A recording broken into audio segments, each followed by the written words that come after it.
Beyond Wrestling. This is Denver, Colorado, the man, not the place. Non-tournament action, tournament for tomorrow, 2. Tommy Trainwreck going up against Scotty Wild. 2 competitors that we've seen mostly in tag team action here in Beyond Wrestling. Tommy Trainwreck teaming with Devin Blaze. Guess what you call them? The Minutemen. We've also seen Scotty Wild, limited tag team action, alongside Johnny Miyagi. He's going to be making his return to the ring here after a few months' absence. More on that later. It's going to be interesting, though. 2 guys that you normally see in tag team competition. They're going to be able to go at it on their lonesome. Typically, a lot of their strategy revolving around tagging out to their partner. Tommy Trainwreck training regularly alongside JT Dunn at the RWA school in Providence, Rhode Island. Scotty Wild, you can find him pretty frequently on some of the cards throughout New England. And both of these guys displaying surprising agility for 2 men of their size. Tommy Trainwreck certainly the bigger of the 2 individuals, but Scotty Wild's got some size on him. I think that's a nice way to put it. Locking up knuckles. We're going to see who's the stronger of the 2. Oh no, instead Wild rolling through, reversing the pressure on the hold.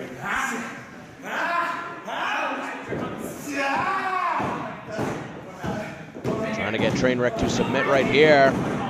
Trainwreck reversed the position. Instead, flipping Wild over. He lands on his feet. Sweeps out the legs. Look at the leg strength on a Tommy Trainwreck. He wasn't moving anywhere. But taken down, again using leverage to his advantage, was Scotty Wild, and that time the drop kick has Trainwreck reeling on the ropes. Trainwreck almost a distant look in his face. Check out that reversal right there. It was looking for the back body drop. It was telegraphed instead. Missed with the elbow. Before he could even get to the ropes, reversing the position, and that misdirection was enough to trip him up. Tommy Trainwreck staying 1 step ahead. Pretty light on his feet for somebody his size. Oh! And speaking of feet, how about 1 to the face? Scotty Wild might be looking to fly. Catching himself on the apron. Oh no. Oh, just a powerbomb on the floor! That's a crazy thing to do to somebody.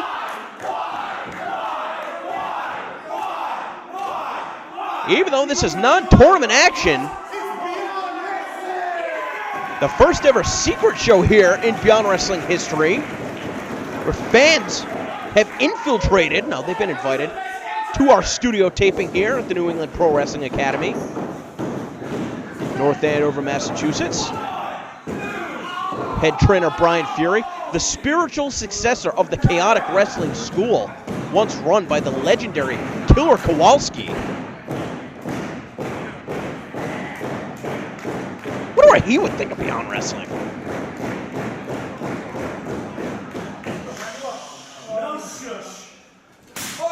That's a good chop.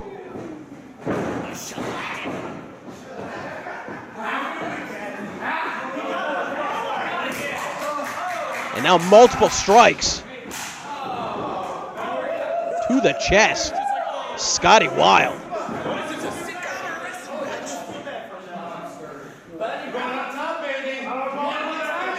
Tommy Trainwreck saying, you know what time it is. Perhaps going to be looking for a backdrop driver from that position. Taking too much time. I think he might have telegraphed that just as he did with the back body drop earlier in the match. Got to be careful. Scotty Wild, very crafty individual. Oh no, that could have spelled disaster right there though. Oh, an ugly moonsault, but is it going to be enough to do the job? No.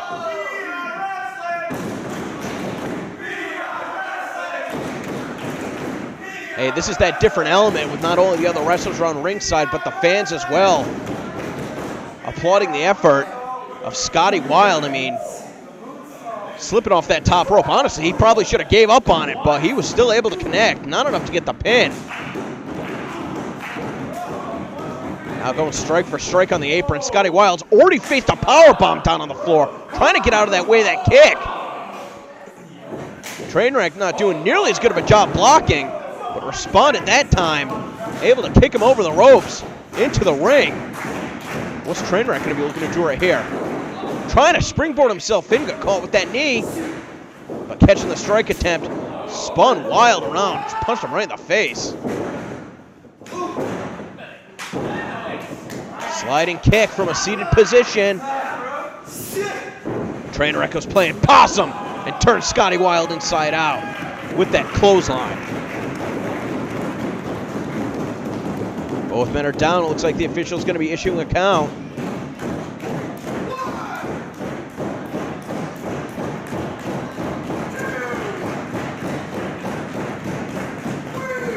Fans here in North Andover getting their first ever taste of a studio taping for this very special episode of All Killer, featuring non-tournament matches here at Tournament for Tomorrow 2. For a super kick, gets shrugged off. Oh, God! Completely dropped on his skull. That's gonna be it. How did he kick out of that? Now, typically at a time like this, Trainwreck would be looking to tag out to Devin Blaze, but he's going to go it alone. Scotty Wild, sensing that the end is near, came charging in. Trainwreck getting underneath them, elevates him to the apron and catches him with the kick as he's going for the shoulder block. Oh! Just drove him on his head. And that's going to be enough. 1, 2, 3. Scotty Wild getting caught up on the ropes, being driven down in a much more drastic angle with that headlock driver. Tommy Trainwreck impressing. Even as a singles competitor, maybe he could be a candidate for a future tournament for tomorrow. Still very young, still a very promising career ahead of him. An impressive victory here to kick off All Killer 30.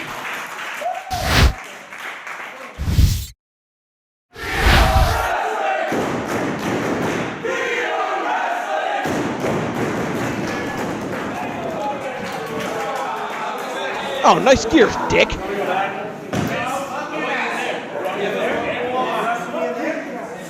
I don't think we want you in the New England Pro Wrestling Academy, to be perfectly honest with you.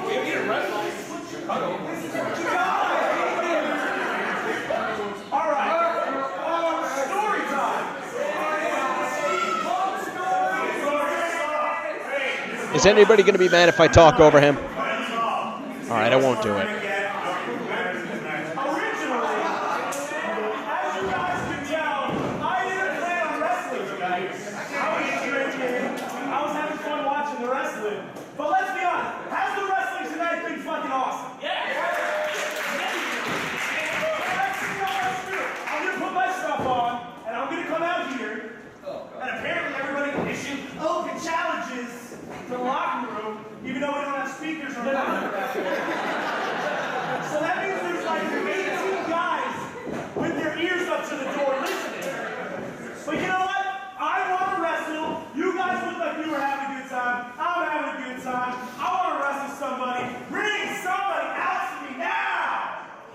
Well, who's one of the 18 gentlemen with their ear against the door?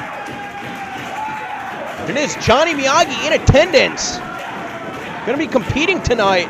His first match since his collarbone was broken by Darius Carter at American Rana.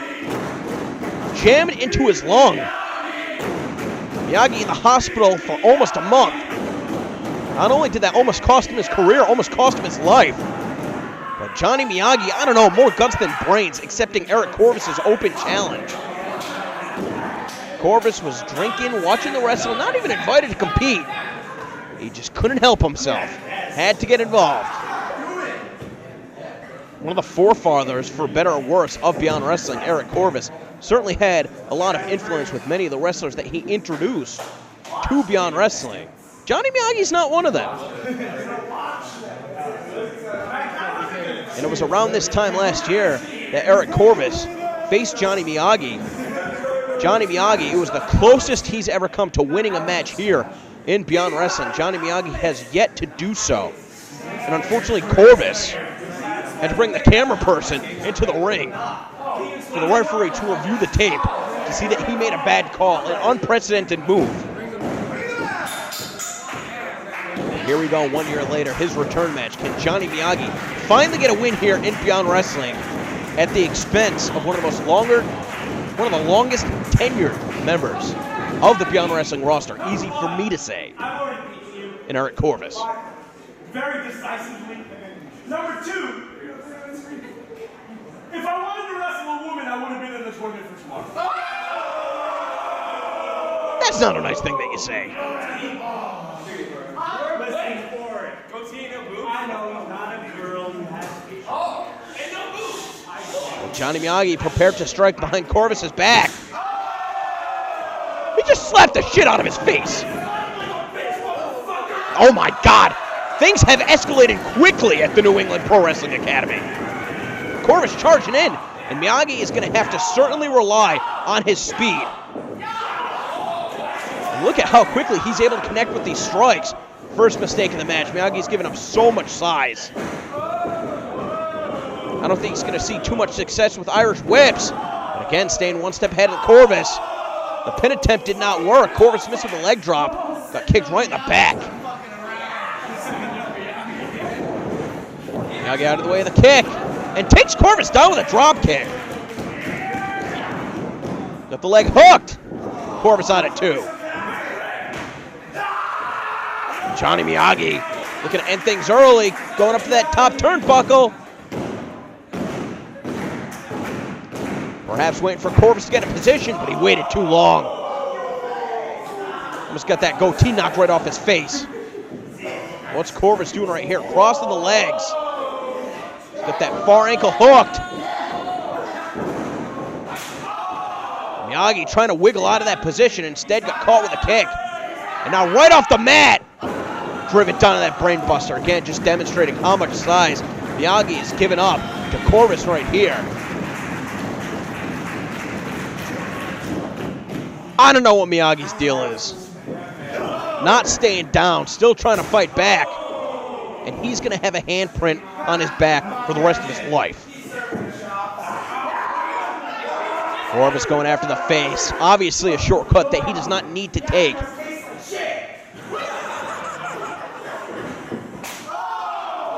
Just sizing up Miyagi and punching him in the face. Corvis originally scheduled to team with Nicholas Kaye at American Rana. When Nicholas Kaye was injured, unfortunately, Corvis was forced to forfeit his booking. And since that point, Corvis has not been the easiest guy to deal with. I mean, obviously, a lot of Beyond Wrestling success can be attributed to many of his early contributions. But his sour disposition didn't do him any favors, certainly not winning any support from the crowd when he wrestled Chuck Taylor at Fet Music for Point of No Return. Corvis definitely in a tough point in his career.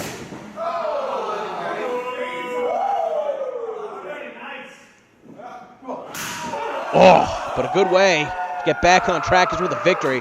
That's almost guaranteed against Johnny Miyagi, who just got chopped on top of the head.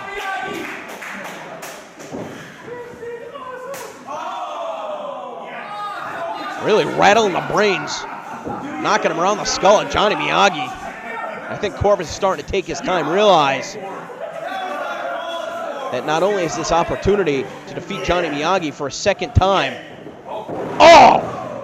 that body slam into the neck breaker, but also to send an emphatic statement to the other members of the Beyond Wrestling roster, those who are competing this weekend in tournament for tomorrow too. Eric Corvis, somebody who's been here from the very beginning, snubbed both opportunities to compete in the tournament for tomorrow.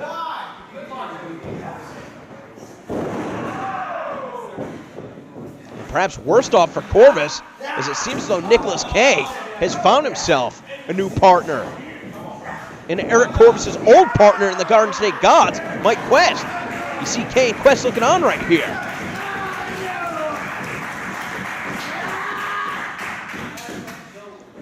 If Corvis could get his attitude in check, he could be one of the very best on the independent scene.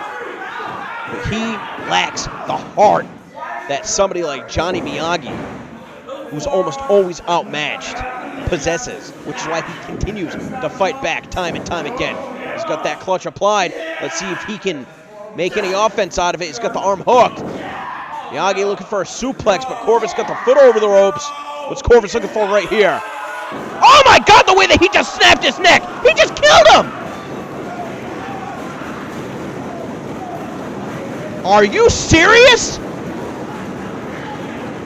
Not even letting go of his opponent to throw him to the floor, but Miyagi's neck snapped over that top rope before the impact on the outside. And Corvis is gonna dive on this kid? Come on! I've never seen like that. I've never seen anything like that in my entire life, honestly. I'm pretty shaken by that. I can't even imagine how Miyagi feels. Oh, and Corvis just crushing him.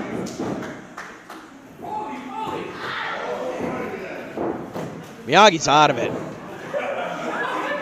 Corvis symbolically throwing up the X's. But the referee checked on him. Miyagi may be hurt, but he's not injured. He will continue. As ill-advised as that may be, I couldn't even imagine what the recovery is like for a punctured lung and a broken collarbone, not only to mention the issues that he's had with his shoulders. Oh! That'll hurt your shoulders. That'll break every bone of your back. Oh, and the neck breaker out of Johnny Miyagi. Talk about digging deep. Where does this kid find the energy? He's going to need more energy than that to bring Corvis back into the ring in order to pin him. He's going to try and get him in that clutch again, trying to cradle the head. Got Corvis on all fours. Finally back up to his feet, trying to roll him away from the ropes. Corvis is on his belly, having to spend the extra seconds again, this time to shoot the half Nelson. Couldn't get coverage across the leg. This match will continue, although Eric Corvis is worse for wear at this point. And are the fans starting to get behind Johnny Miyagi? Sizing up Corvis. Got him in that clutch once again. Taking too much time. This time Corvis, a series of jawbreakers. Oh! Oh! Never saw that coming. Almost crushed his skull with that knee. The amount of punishment that Johnny Miyagi can endure is inhumane.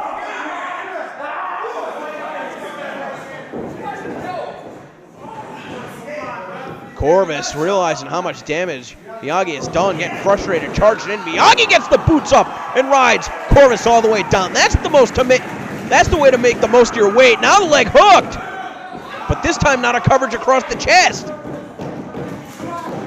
Miyagi's going to be more careful with these pinning combinations. I understand whenever an opportunity opens up, you've got to capitalize, but oh, now adding insult to injury with that low H crusher. Signature offense on Eric Corvis. And Corvis on it one.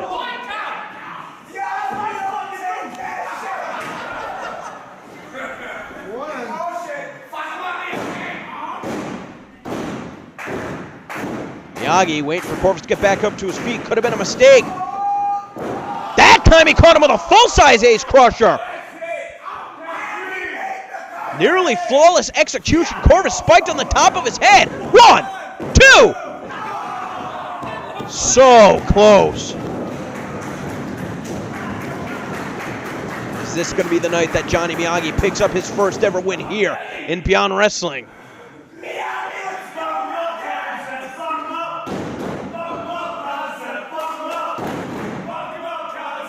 Fans once again staying behind Johnny Miyagi. I'm sure that Corvis would love to be able to feed off that energy this late into the game.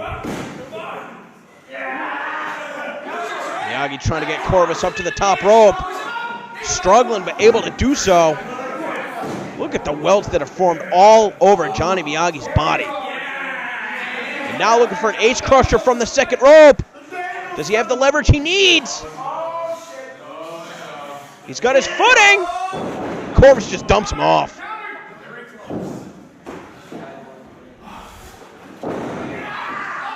Oh, leaping into position and a German suplex into the buckle. Johnny Miyagi is dead. Well, he's still breathing, but he's not moving, not voluntarily at least.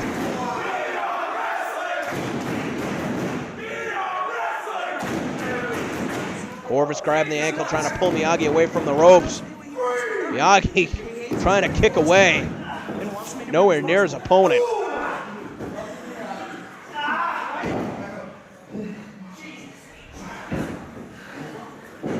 One arm draped across the chest. I don't think that's going to do it. Corvis should have known better than that.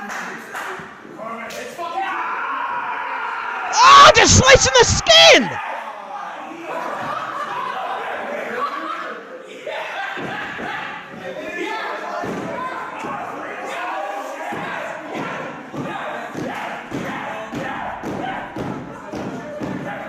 Now it's Corvis on the top rope.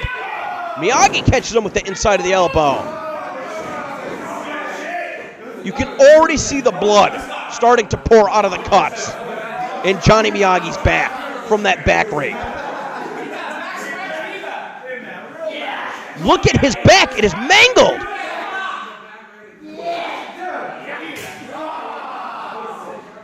Another shot to the back. And this time the DDT on that top rope.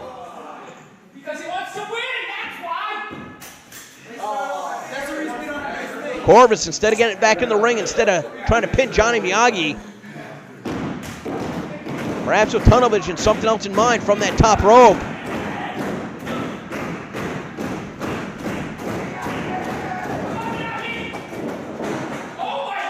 This time Miyagi jumping up to that second rope and sending Corvis overhead with a suplex.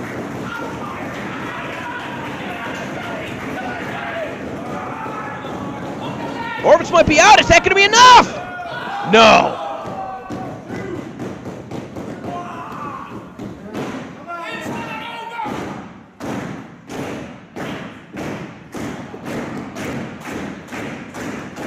Johnny Miyagi realizing 1 second away from picking up his first ever victory here at Beyond Wrestling. For all of the hardships that he's had to endure throughout 2013. Is this his moment? Is this his night? Is this his match? I think one well-placed boot to the midsection and a package pile driver on the knee. Well, was able to counter the arm trap pile driver. Oh, and pile drives Corvis. He just folded him up like an accordion. Miyagi's gonna beat. 1, 2, 3. Corvis too close to the ropes. Take a look at the back once again at Johnny Miyagi.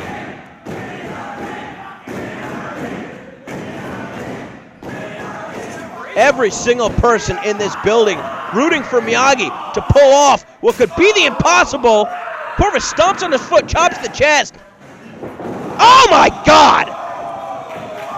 How did he hit an ace crusher from that position? DDP, eat your heart out. Miyagi came charging in, looking for a tilt-a-whirl head scissor. Corvis stopping his momentum midair, swinging him at 180 degrees and driving his head face first into the canvas on the way down. And Miyagi still kicks out. Corvis is going to be beside himself. He's going to be livid at this point.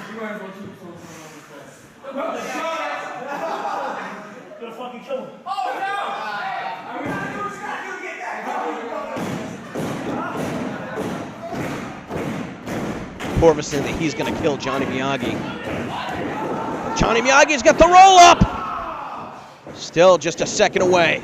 Corvis telegraphing that clothesline. Can Miyagi get underneath him for a backslide? And with the referee out of position, Corvis catching him with the low blow. What's he going for here? A cop killer? Shades of homicide? He's got him up. Oh, just sandwiched him. All of his weight on Johnny Miyagi's skull. That might have been worse than the cop killer. And that was enough to get the job done here tonight. Well over 200 pounds. coming down on the top of Johnny Miyagi's skull, just sandwiched between his opponent and the canvas. Johnny Miyagi getting closer than ever before to winning a match here at Beyond Wrestling. Like they say, close only counts in horseshoes and hand grenades.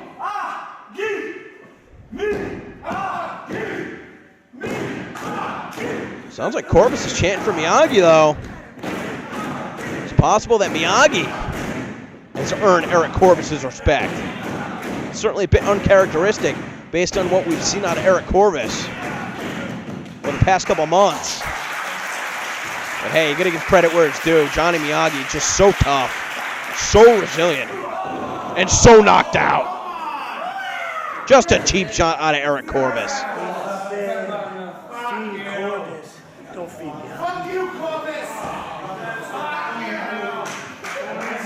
Corvis doing himself no favors here.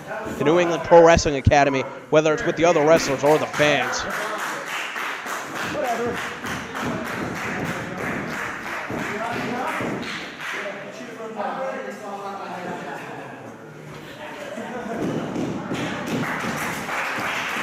And even in defeat, the fans showing their respect for Johnny Miyagi. Can't believe it himself.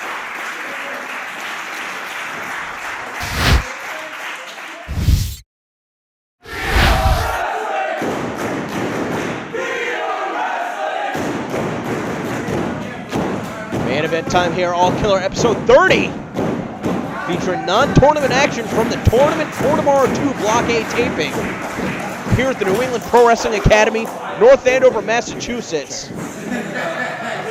And the contingent of Nicholas Kaye and Myke Quest making their presence felt in a Beyond Wrestling ring. Once again, going to be going up against the Hoodz alongside the Minutemen. Certainly responsible for re-emphasizing tag team wrestling here in Beyond Wrestling. It's funny how guys like Nicholas Kaye and even Myke Quest paved the path for teams like the Hoodz to be able to compete. Man, talk about taking the ball and running with it. Kris Pyro and Davey Cash, stalwarts of the New England independent wrestling scene. But Myke Quest has been around forever. Myke Quest has competed against some of the very best. Myke Quest has come from some of the very best training. It's going to be interesting to see how New England fares against New Jersey. And right now, Kris Pyro just staying one step ahead of Myke Quest. As Quest gets older, he matures. He's like a fine wine. He only gets better with age. And I think in his time off, where he had multiple surgeries on his heel, his foot, his ankle, gave him a lot of time to study some of the tapes of some of the greats. To really put it all together. Davey Cash, a bit of a thug. What he lacks in technique, he certainly makes up for in toughness.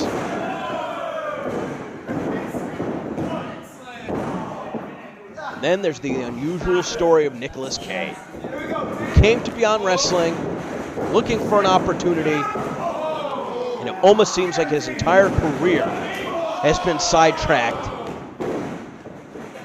due to his unusual relationship with Anthony Stone.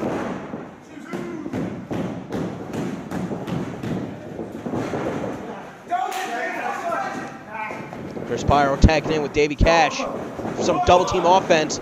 These quick combinations, what the Hoodz are known for, kicking Kaye right in the side of the head. Quick to shoot the half. He rolled him over just a little bit too much. Here comes Quest again. Quest charging in. Take it down with that drop toe hold. Pyro better be careful right here. Quest is very dangerous. Take it down with the sling blade. Again, it's that speed that Kris Pyro has been relying on. Speed in the combination of the Hoodz.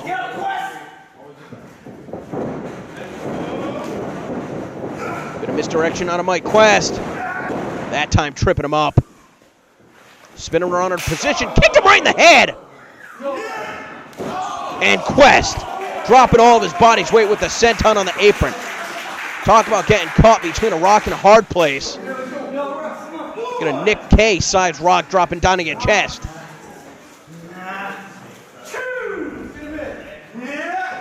Nicholas Kaye making his debut for Beyond Wrestling against the former Johnny Miyagi, when he was known as Nick Talent, at the Pop Culture Studio taping. The very next taping, Anthony Stone told him that he saw the potential in Nicholas Kaye.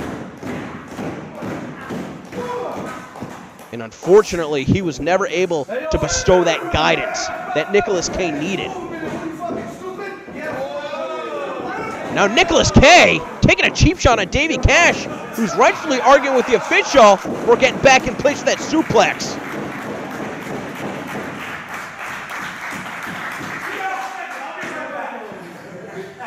Snot Rockets hardly seem like something that Anthony Stone would approve of.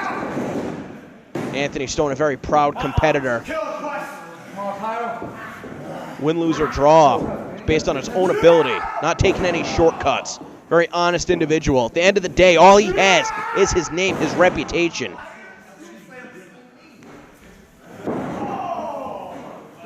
Same cannot be said for somebody like Michael Quest. You gotta wonder what kind of influence that Quest is gonna be having on Nicholas Kaye. Just a terrible landing for Pyro. And behind the official's back, sent to the other ring here at the training facility. Davey Cash trying to argue.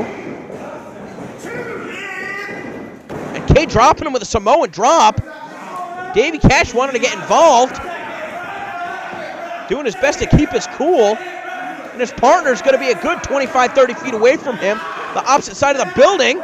Just sent into the hallway. Camera crew don't move that fast. What is going on? Your guess is as good as mine. And now Kaye following Pyro through the entranceway. For Pyro just be blindsided by Quest. Keeping their eyes on Davey Cash. Davey Cash, give him a lot of credit, keeping his temper under control.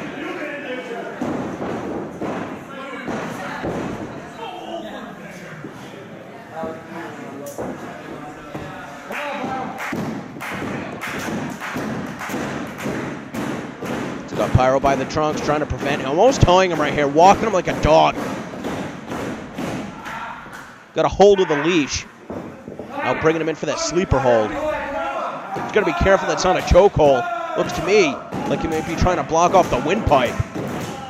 Pyro trying to slip in some fingers to alleviate the pressure. And now Kaye just a shot to the back of the head. That's Concussion City. Quick tag to Quest.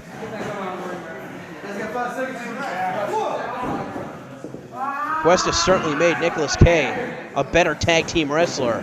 The question is whether or not he's made him a better man.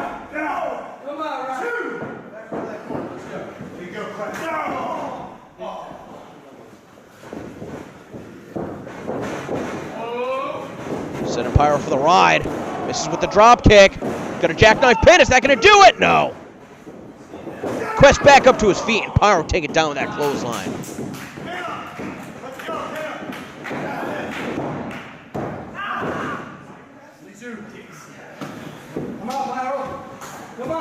Quest is very methodical, very little wasted motion out of Myke Quest inside the wrestling ring. Knows exactly where he is at all times. That back body drop attempt backfired though. Not that time, sending Pyro up. Just for Kaye to punch him in the face on the way down. Dirty tactic. And Nicholas Kaye electing to break the pin rather than get kicked in the face by Davey Cash. He's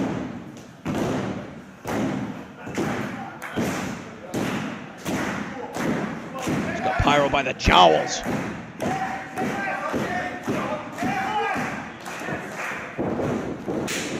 Very unorthodox way to send him in the ring for hit with that European uppercut. Now they're just toying with him, let's face it.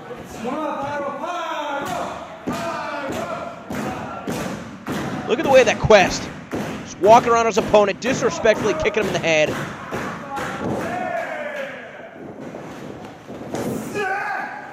Pyro lands on his feet. That time, planted Quest with the DDT. Pyro about 10 feet away from Davey Cash, but he's got his opponent right between him and his partner. Can he get over to make the tag? Main event here, All Killer 30.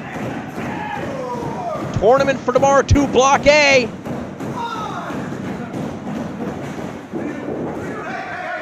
And Nicholas Kaye putting himself out of position, and here comes Cash. Double drop kick, taking down the Contingent. Going after Myke Quest. Sends him into the buckle, looking to send Nicholas Kaye in. Partners collide. Can't get out of the way of the forearm. The spinning heel kick finds the mark. And he's not done with Quest either. What a combination. Quest turned inside out with that clothesline. Quest might be out. 1, 2. Kaye makes the save. Pyro, the kick to the midsection. Right into Davey Cash. Kick to the top of the head. And the Alabama slam. Rolling him back. Just for the stomp to the back of the head. Another super kick. And now the back knee to the head. Quest, barely cognizant of what's going on, just throwing his weight to break up the pin. Pyro, very precariously positioned, catching himself on the apron. Quest going low once again.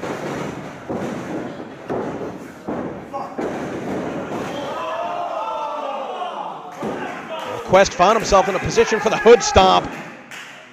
Was able to send Davey Cash into the buckle, and Pyro got the short end of that stick. Now Davey Cash sending to Pyro once again. Double whip into the buckle. Multiple shots to Davey Cash. Backdrop suplex. And Nicholas Kaye from the heavens with that splash. But they're not done. What a combination out of the Contingent. Gotta think it's academic at this point. Perhaps looking for a doomsday device? Well, just a glancing blow from Myke Quest. 1, 2.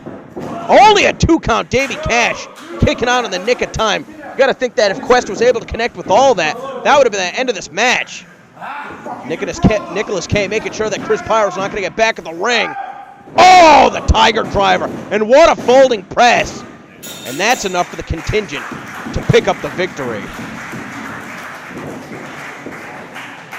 You see Nicholas Kaye and Myke Quest still working out some of their kinks as a tag team, but to put together the tandem of the Hood, yeah, honestly, even with all of Myke Quest's tag team experience, I probably would consider that to be an upset because his experience with his partner and Nicholas Kaye is simply not that of what the Hoodz. I mean, they've been teaming together for years. So the Contingent putting the rest of the tag team division on notice. Perhaps Nicholas Kaye and his beef with Anthony Stone has been put to rest. Thank you guys for checking out Beyond Wrestling All Killer episode 30. Please subscribe, youtube.com/Beyond Wrestling.